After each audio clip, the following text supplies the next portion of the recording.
Welcome all. So moving forward, we'll be posting videos rather than writing a WhatsApp post. Some important information I'll record it and post it as a video, so it's easy for you to listen.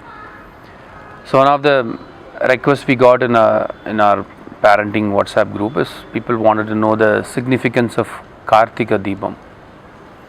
So I'll share what I know so far. Earlier in the group we used to take all the religious festival or any practices we do in India, which are practiced by our ancestor, connect that with our science and common sense why they did it, and teach our kids the science behind it so that they don't stop this practice which have been carried from thousands of years and we pass it on to the next generation. So right now we'll talk about Kartika Deepam. So if you look at it scientifically, all the festivals are mostly aligned with the full moon day.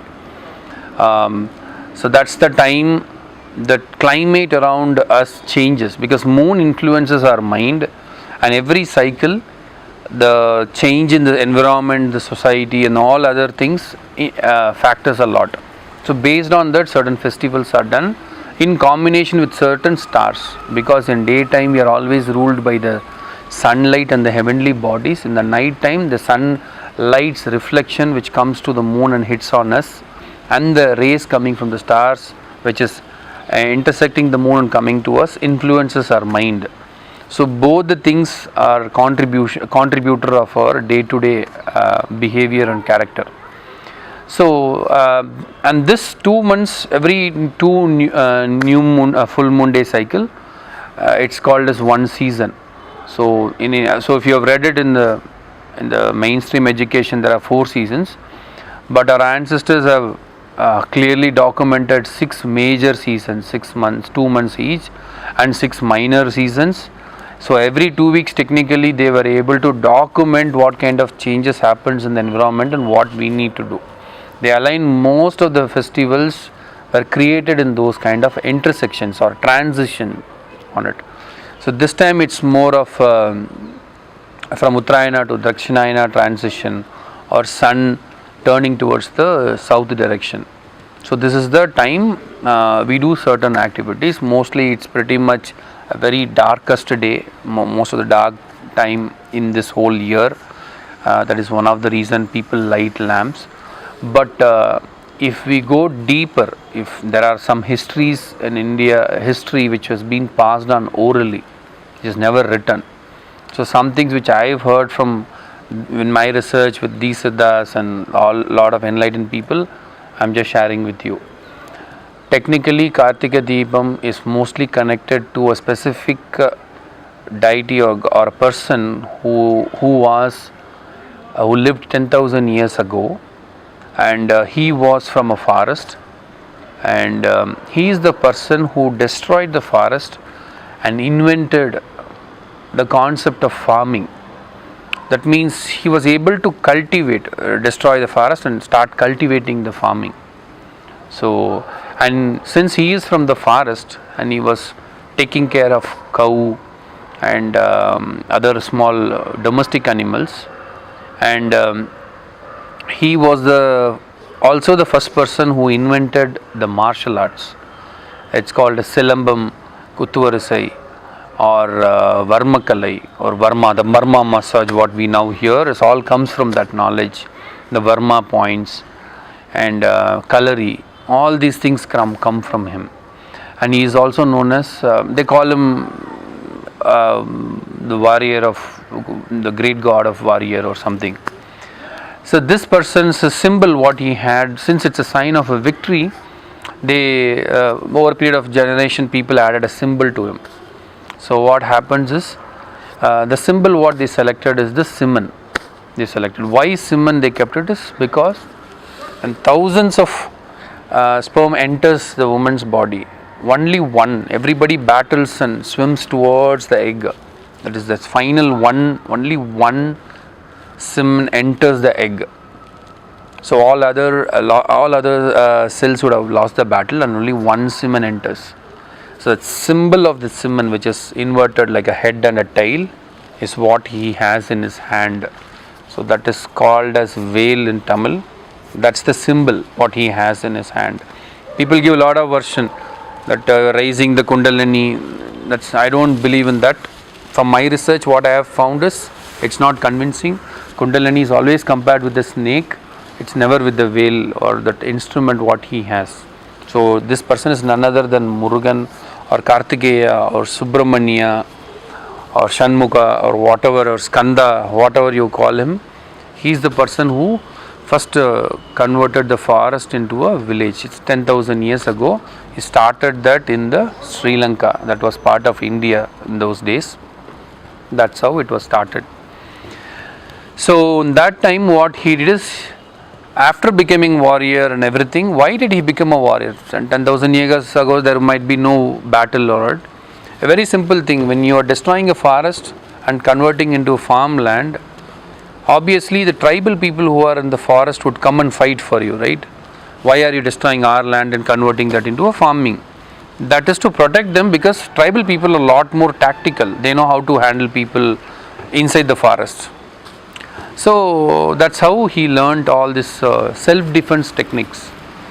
And then he left everything and he went to all the hills, started meditating. He was following his master, who is another living person who lived 20,000 years ago. Now we pray him like Shiva. He learned it from that meditation and got it, and then he got deeper into that science. Then he was able to discover various marma points, and he got enlightenment. That is the actual history what I heard so far. A few people have been talking about it and written book, but this is what I have heard for. So most of the people, like for example Vishnu is the first person who is an astronomer, who created the whole galaxy, who mapped the Milky Way, who created where Shiva left, he created the calendar, all these things. So, and Shiva was a person who first identified melting of iron.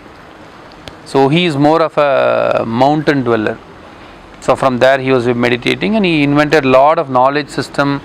The 7 people who followed him were the Sapta Rishis, now we call, and is one of the favorite disciple was Nandishwar, who from there Tirumular, all other Siddhas have come. So that's the actual fact. And see, when those days there was no media, there was no written text, so obviously they add stories, they add some miracles in between, and then they will create a story, and slowly it become part of our life. We tell our children and then become part of religion later, and now it has become into various small cult groups. So the real meaning is how these people have lived this planet. So it is on this day he was born, and this is the time of celebrating the success or how he created this.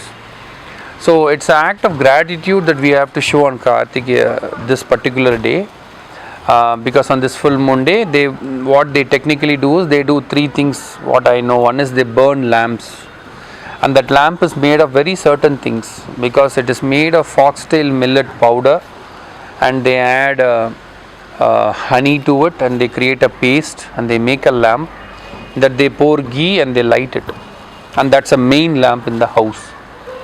And so if you look at medical point of view, every transition your body also has to change. So to prepare our body with the nature, they prepare certain things to eat as a therapy. That has become prasadam in every temple today. Okay, like you go all the way climbing to Tirupati, walking. When you reach there, the very first thing you need is energy in your body. Where will you get the energy? You will get from jaggery and honey and thing. That's why they give you laddu. You eat, you feel that you get that instant energy and immunity there. So and everywhere you go to Parani, you will get Panjamridam. Panjamridam is again a medicine which cures many diseases, because it's made of Navapashanam, a very rare combination of the peak achievement of Siddha system. That when you pour this certain mixture, the jaggery, it touches the statue, the Navapashanam is mixed into the Panjamridam and you eat. That's why they say if you are falling sick, go to Parani and eat the Panjamridam, you will be fine. It's not miracle, it's a science there. The same thing with Kartikeya Deepam also. So this foxtail millet and honey and ghee once after you burn it, there's some kind of fermentation happens and some kind of roasting happens. When you eat everyone in the house, that enhances your immune system. It acts as an antioxidant in the body for that transition for the 2 month. Another thing is people light lamp around the house because it's a dark period, lot of fog will be there now moving forward till the January time. And moreover, this is the time most of the insects would affect the crops. So in South India, people have forgotten the whole practice, but at least in Assam, people are still doing it exactly like that. They go and lamp in between the farm so that the insects all are driven away, and the ghee lamp produces more ozone, so that is good for the plants also. So all the insects are driven away. That is the reason they keep it. Today in city you keep it around the house so that all the lamp. Another significant meaning is lamp symbolizes the actual significant spiritual growth is the lamp, the soul. It's always in the like a light, small light. Now scientists have done research. When a person is alive in coma, when he dies, that very second there is a difference in weight, and they are able to capture a very very very very minute light escaping from the forehead or the stomach or the head. Mostly it will be from the stomach. So that is the soul. So that light signifies it, and that light is what attracts the angels to come down. So that's why when you light a lamp, angels come down, you pray, because they are attracted towards that natural fire what we create. So that is why they light the lamp, and there's a lot more deeper meaning towards it. So that's why even in the night when you sleep, you should not be having light. You should be having a small lamp in your bedroom and sleep with that light, that mild light which you got when you were in the stone age, like a tribal who are living in the cave. They had a small lamp that was helping our body to regenerate. Complete darkness is not allowed anywhere unless it's time of creation. So that is why they keep light around. And another ritual they do is like Bogi before Pongal, where they burn all the waste material. Usually the no moon day, that's when we all collect our waste and burn it. We give it back to the nature in the form of ash. So what they do is when Kartikeya, when he destroyed forest, a lot of palm trees were there. So that's when he burnt it, made it into an ash, and then started farming. So that same thing now we are doing it. We put all the palm leaf and they burn that. Sometimes they used to burn the tree itself, but not now. It is like symbolizing the victory or getting the land from the tribal is what they say. So that's why this thing is done as a celebration. This is one of the most what I have done and learnt it. So technically it's not connected to Shiva. It is connected to the Kartikeya Deepam. So the Tiruvannamalai, when they call that Girivalam, people walk around it and they see the fire. It's more of letting you know the victory sign, and it's time for you to awaken. So this is the time people who go under spiritual practice, their Agna Chakra is activated. This is the time they do. Today, activating Agna Chakra on a Kartikeya Deepam is a lot more powerful. Your intuition will be, you will get a lot of intuitive powers by doing it today. That's why when you light the lamp, you look at it, you do Trataka, a lot of things are done. Unfortunately, we either don't know the history or we don't know the practice. We just add it as per our convenience and we just keep on doing it just to feel the happiness of it.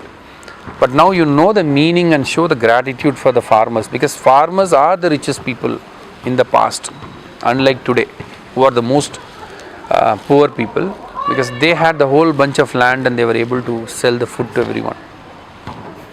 So that is the idea here. Again, this Kartikeya subject is so big, you can talk about it for a whole day. But for Kartikeya Deepam, this is the meaning. How can we practice that in today's modern life, what we can do? That is something we should be knowing about it.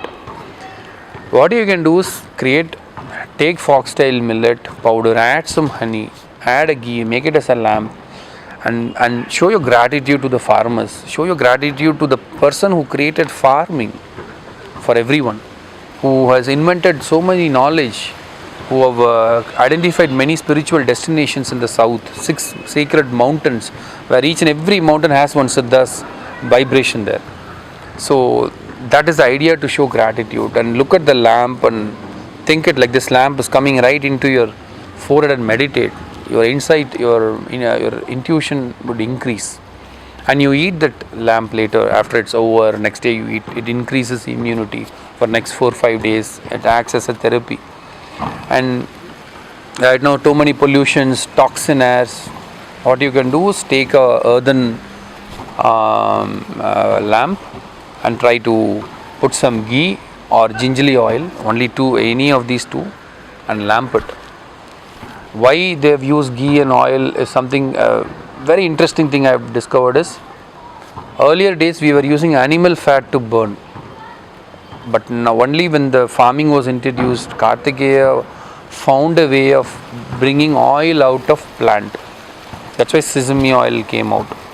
So you can lamp it and keep it in the house. Ghee is the best one, so that enhances the air around it, and also it enhances the aura. Negative energies are driven away.